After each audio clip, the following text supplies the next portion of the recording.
Thanks for inviting me to be here today and the opportunity to talk about some of the work that we've been doing.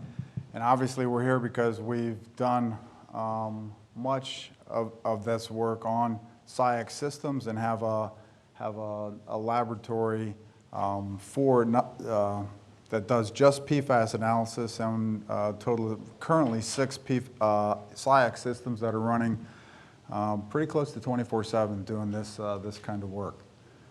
So for those of you that aren't involved in this, I'm just going to do a short primer, so to speak, on PFAS. That acronym stands for per and polyfluorinated alkyl substances. These are things that, like most environmental contaminants that are considered emerging contaminants, are things that we didn't just start using within the last year or two. We've been using these for a lot of years. And when you typically think of Teflon or your outdoor gear that has Gore-Tex and like, those are the kinds of these surfactants we're using in the manufacture of those kinds of materials. But we've got perfluorinated ones that are like the down here in the lower right-hand corner, PFOA, the acronym perfluorooctanoic acid.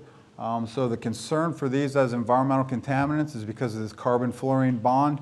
Short, strong bond, difficult to break. So if it's difficult to break, when you see degradation in the environment, it's typically because you're able to break bonds, oxidize, sometimes reduce compounds. There isn't an easy mechanism for that to happen in the environment for these kinds of perfluorinated compounds. Polyfluorinated is an example over here, the 6,2-fluorotelomere sulfonate. So you can see within that structure we've got a couple of carbons that are not fluorinated. So there is a place there where it can be oxidized, can be biotransformed. And that's a key distinction here, is that it's biotransformed. It isn't degraded in the environment. So its biotransformation typically brings it to a perfluorinated form, like PFOA or a heptanoic acid or a perfluorinated hexanoic acid. So some of the things where we see these materials are used in fluoropolymer production for stain-resistant coatings. Think Scotchgard. You know, for anyone in the audience that is sporting nearly as much gray as I am, that's when it was first started being used quite a bit.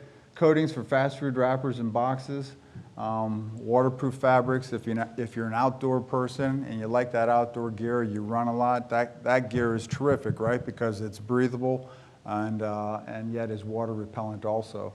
We also see it in a number of other applications: insecticides, lubricants, chromium plating.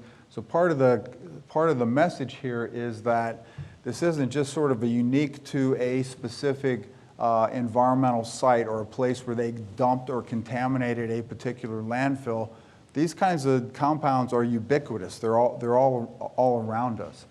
Also used, another place where they're heavily used is in something called aqueous film-forming foams. So firefighting mechanism.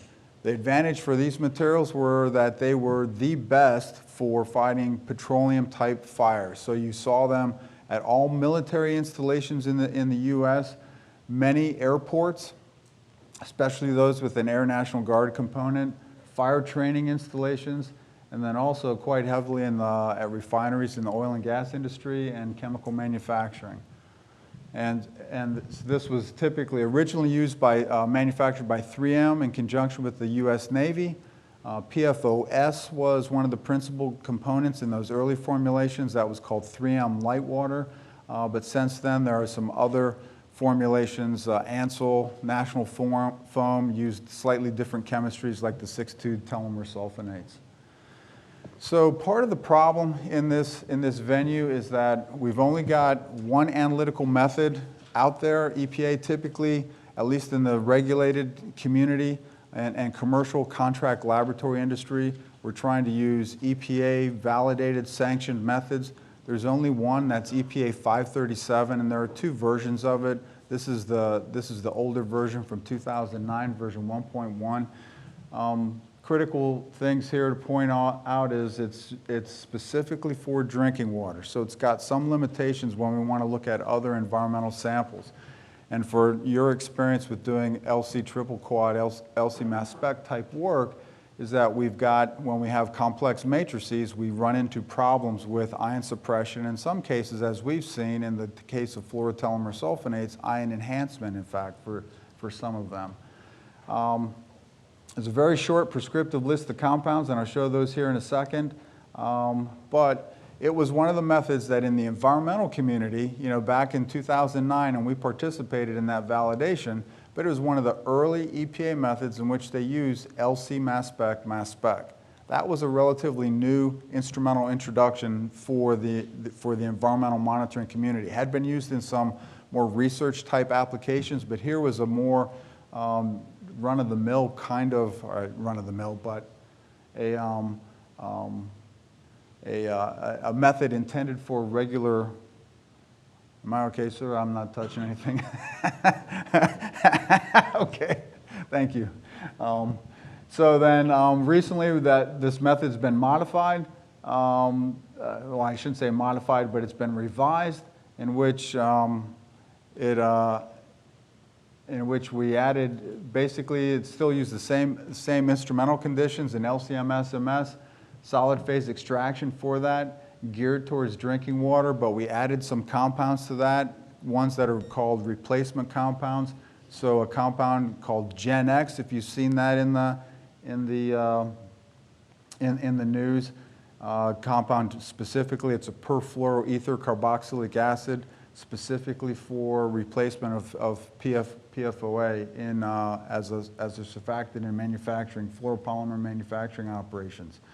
And again, geared towards, and here's the operative one, geared towards drinking water. So anytime you get even water samples that have high TSS, high TDS, or again, any of you involved in environmental monitoring where you've got chlorinated solvent contamination of groundwater or petroleum hydrocarbon, this method falls short when you try and do analysis of those for these compounds in that kind of matrix. And then here's just a reference for everybody to see where work that was done by May Sun when she was in Detlef Knappy's lab. Also a good bit of the initial instrumental discovery work was done by Mark Striner at the Research Triangle Park in EPA lab in Research Triangle Park, North Carolina. But this was uncovering the replacement compound, Gen X, in the Cape Fear River is what this represents. Which is the primary source of drinking water for Wilmington, North Carolina, and then a Chemours facility here at Site B. So that really started a lot of, didn't start the PFAS. PFAS, I think, came along several years earlier. So we were already somewhat sensitive to this PFAS contamination of drinking water, and then this exacerbated that. So we recognize that in the venue of PFAS, we've got many more compounds than the ones that are listed in the 537 methods. So what many of we laboratories have done, contract laboratories have done, in the absence of an EPA standard protocol, validated protocol, is that we've essentially modified that methodology. We're still using LC-MS-MS, we're still using a solid phase extraction, but we've incorporated isotope dilution, which again, in this venue, a lot of folks get to, isotope dilution, it's like we're doing mystery science here, but when you then try and bring folks around to, well, isotope dilution, if you're familiar with high-res mass spec, dioxin and furan analysis, for example, those methods are 30, 40 years old. We've been doing isotope dilution. The biggest limitation, as I'm sure many of you know,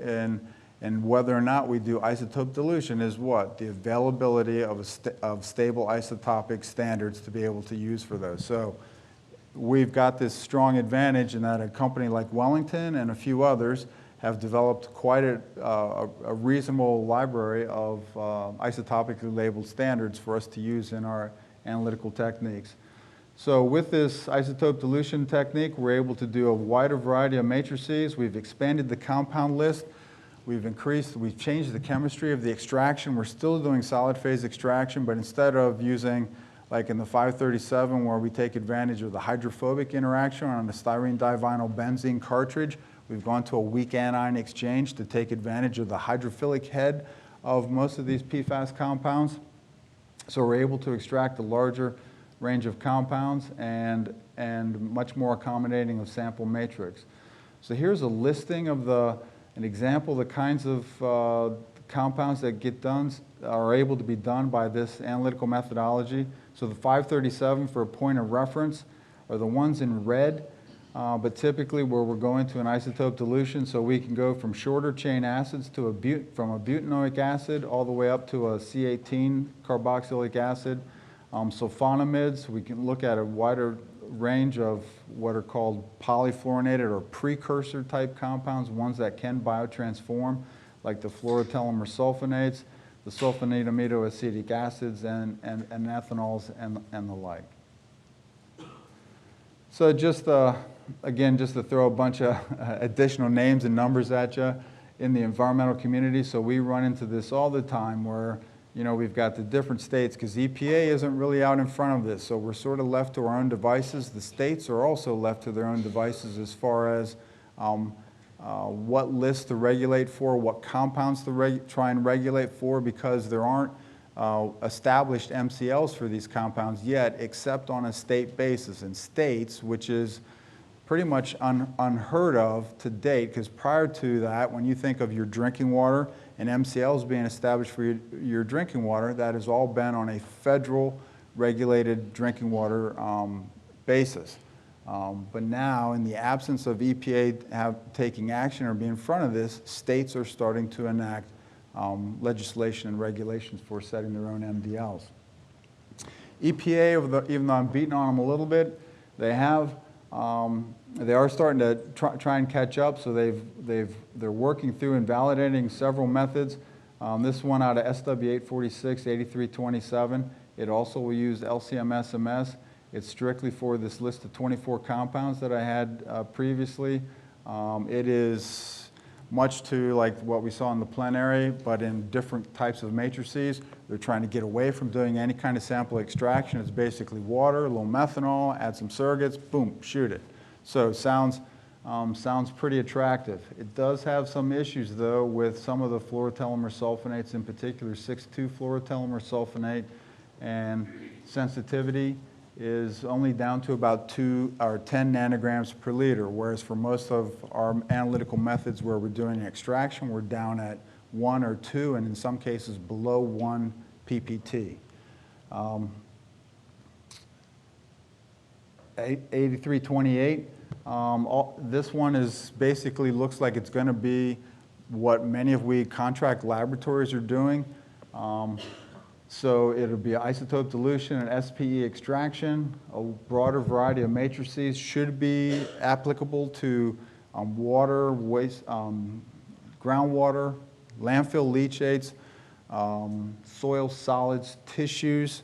I mean, the range of things that we at our laboratory in Lancaster, Pennsylvania have been exposed to, like vegetables, fish tissue, cow's milk, and in particular there, the concern for the milk is not only from the water that they had consumed, but the application of biosolids to agriculture. So, that's one thing that's a little bit disappointing, is that you think in terms of biosolids application, that actually is seemed like a pretty great environmentally friendly kind of thing to use biosolids to enrich, fertilize and enrich the soils for agriculture. But now we're finding out biosolids are actually essentially a sink for PFAS compounds, so we're redistributing PFAS compounds onto the landscape.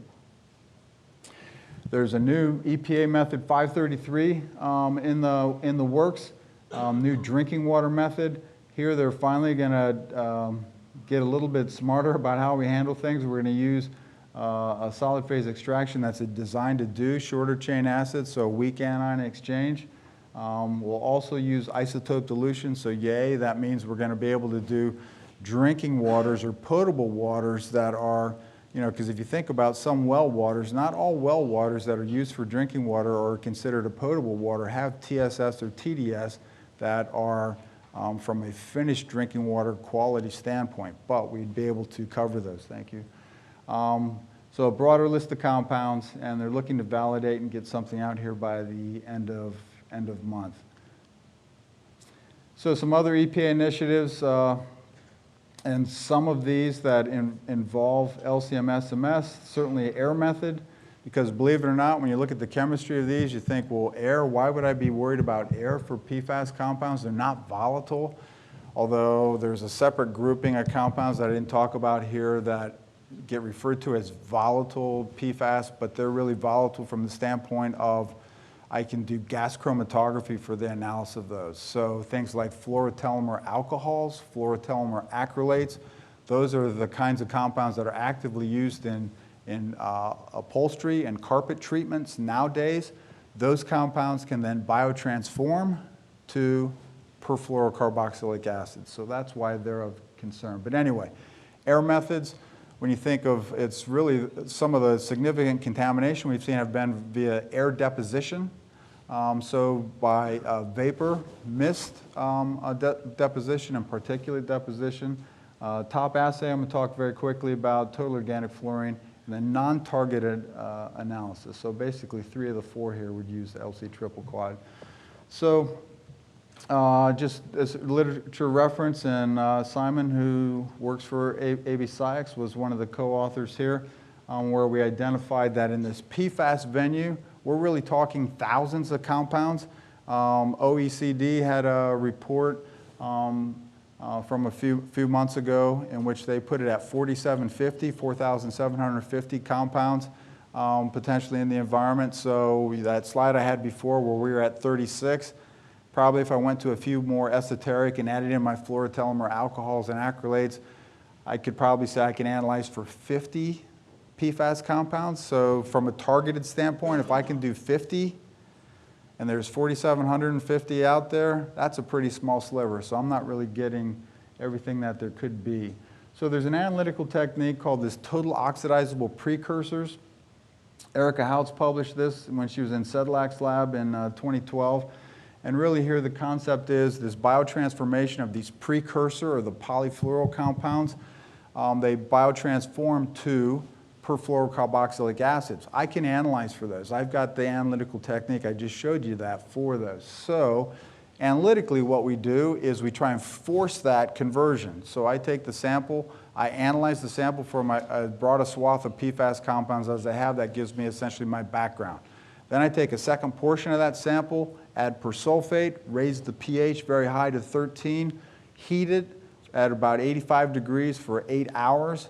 And then after that oxidation process, I quench the sample and then do an extraction and analysis for PFAS compounds.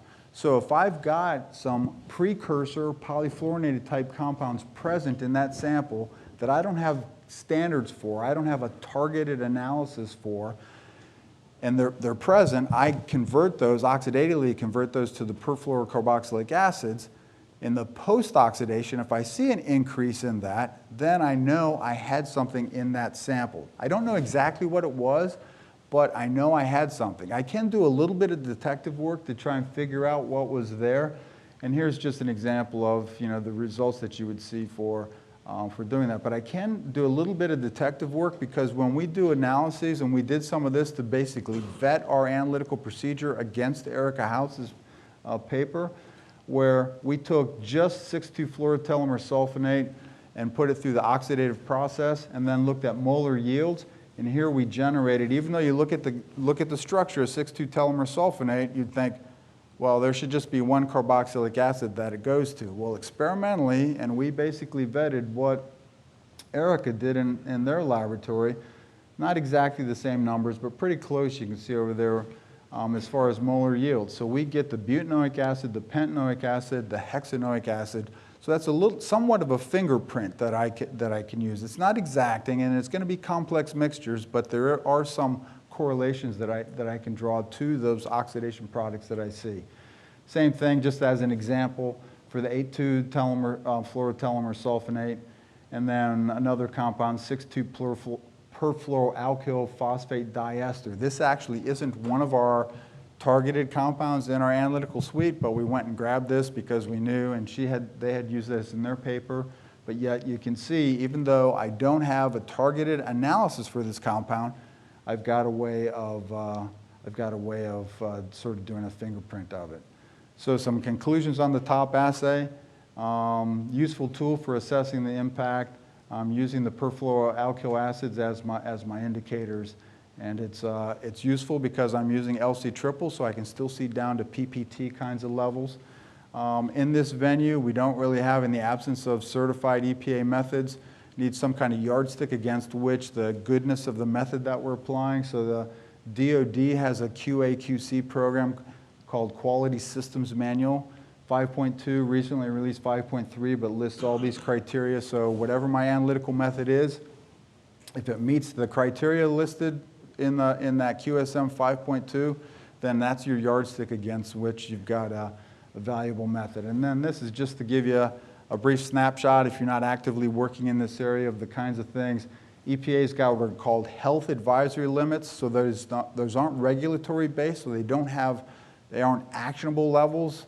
But of 70 PPT for PFOA and PFOS, Minnesota just recently dropped their PFOS limit to 15.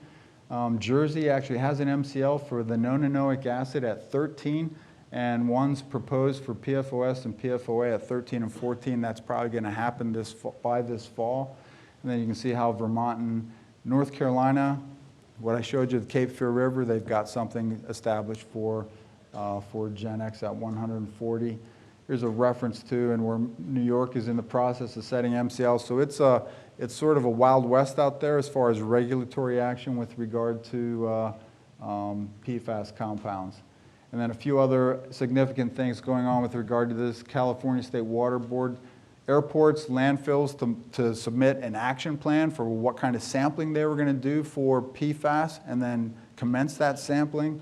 New Jersey's requiring quarterly based on that MCL. So every quarter, the water suppliers in New Jersey are having to collect samples, submit them to us or other laboratories that are certified in New Jersey for PFNA, and then based on those results, and we've had exceedances, we've had quite a few exceedances unfortunately, but based on those results, then they are going to have certain sampling frequencies that they're going to have to do for years to come.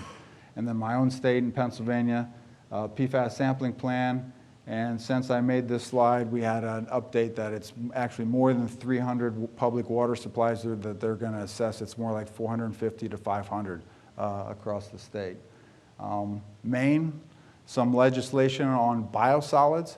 So to be able to apply biosolids, they have to regulate for PFOA, PFOS, and PFBS at a certain dry weight level.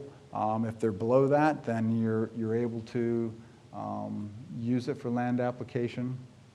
A plug for our website where we've got some news feeds with regard to PFAS, and then a plug for our laboratory. So I tried to get one of our instrument lab, and you can see them sort of jammed in there. But again, if you're familiar with high-res work and doing low-level, when you're doing dioxins and furans, there we're at picogram per liter level. Here we're at low nanogram, high picogram per liter kinds of concentrations. So we've got a separate isolated extraction lab, separate isolated instrument lab. The only samples that go in and out of those rooms are ones that are intended for PFAS analysis. No and even the systems that we use, they're dedicated to doing, these SciAx systems are dedicated to doing PFAS analysis. No bouncing back and forth between. We've had to field equip all of these, change out certain components in the LCs in particular and auto samplers to peak components to reduce background. And with that, if you have any time, I'll answer any questions. Thank you.